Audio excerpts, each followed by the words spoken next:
Sejam todos muito bem-vindos a mais um vídeo aqui no meu canal. Quem está falando é o Ronan. E agora a gente vai falar da operação com, com frações, da multiplicação e da divisão. Então, bora lá. A gente já falou da soma e da subtração. A gente vai falar da multiplicação e da divisão, de frações e divisão.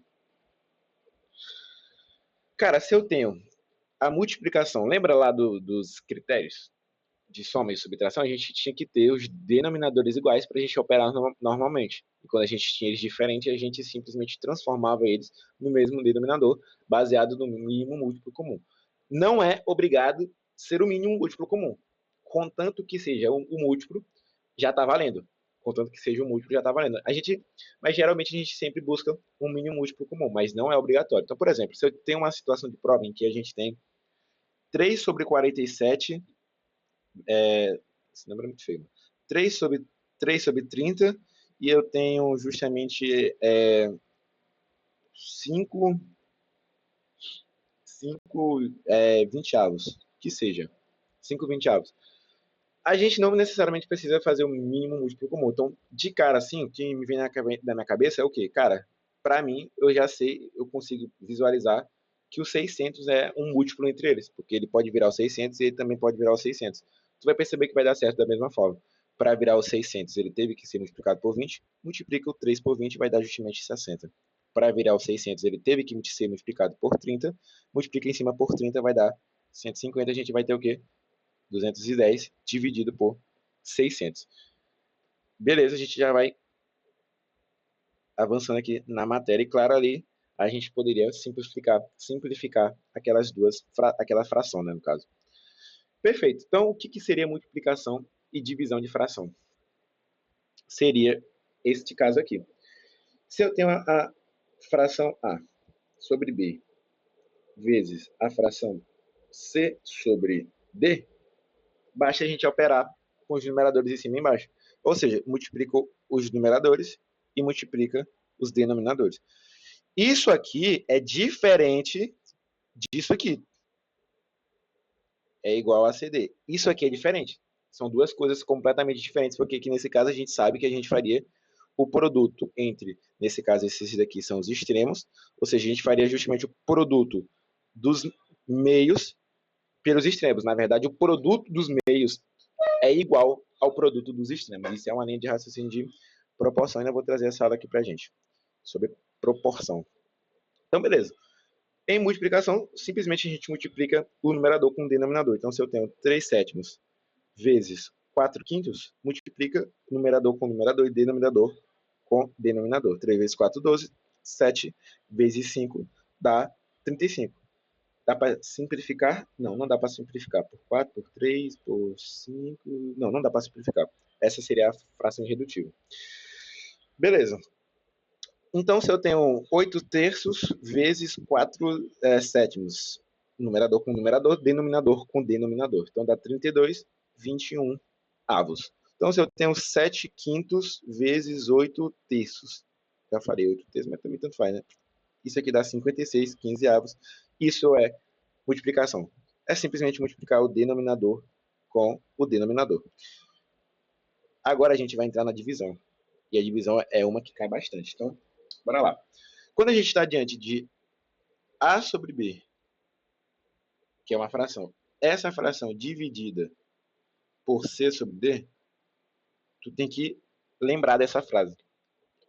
Tu tem que lembrar dessa frase. Vem comigo. Ó, quando a gente está diante de uma divisão de fração, tu vai manter a primeira e tu vai multiplicar pelo inverso da segunda. Pegou? Mantém a primeira e multiplica pelo inverso da segunda. Então, tendo essa frase marcada na sua mente, a gente vai fazer o seguinte. O que foi que eu te falei?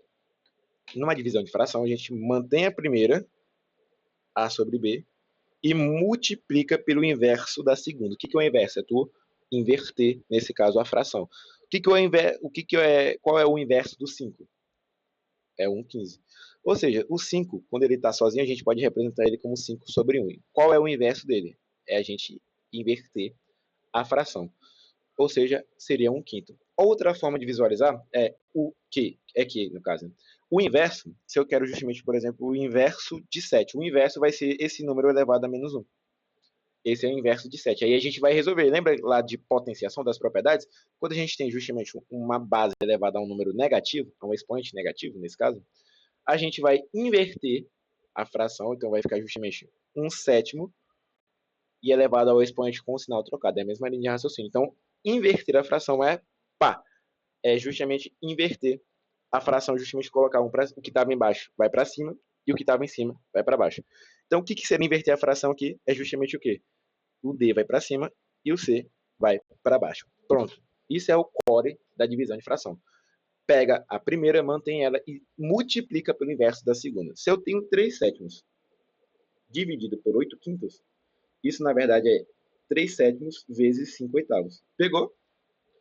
Mantém a primeira e multiplica pelo inverso da segunda.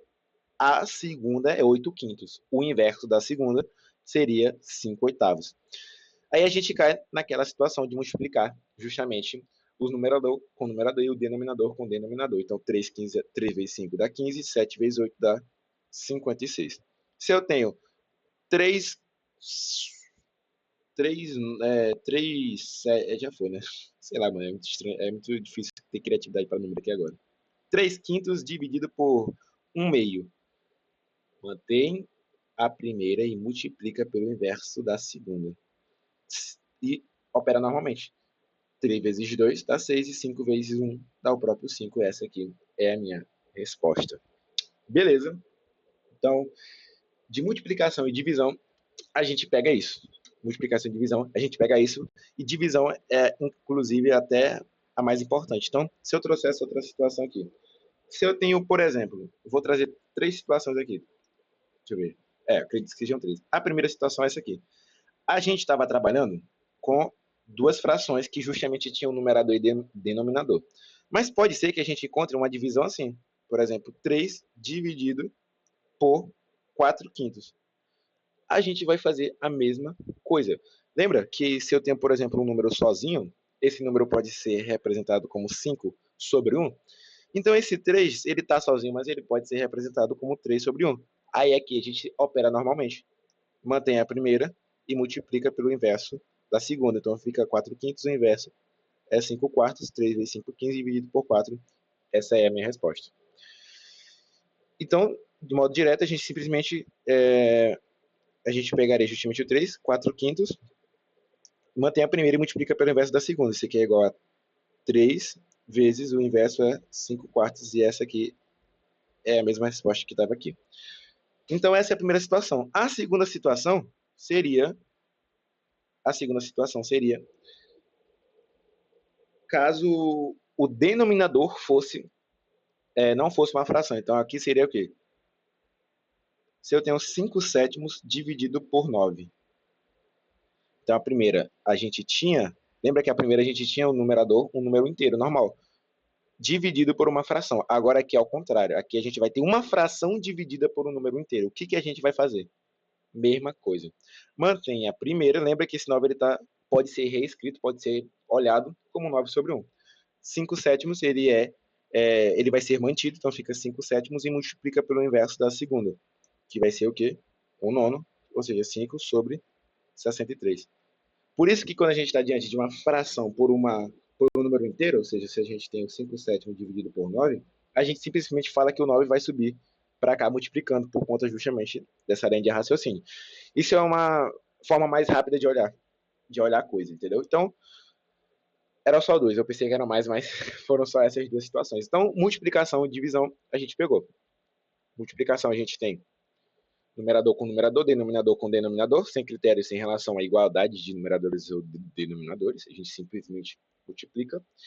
E em relação à divisão, mantém a primeira e divide, numa divisão de frações, mantém a primeira e multiplica pelo inverso da segunda, que no caso seria a de baixo, a do denominador. Perfeito, então, esse foi o vídeo, espero que tenham gostado. Deixa um like, comenta e se inscreve no canal. Até a próxima!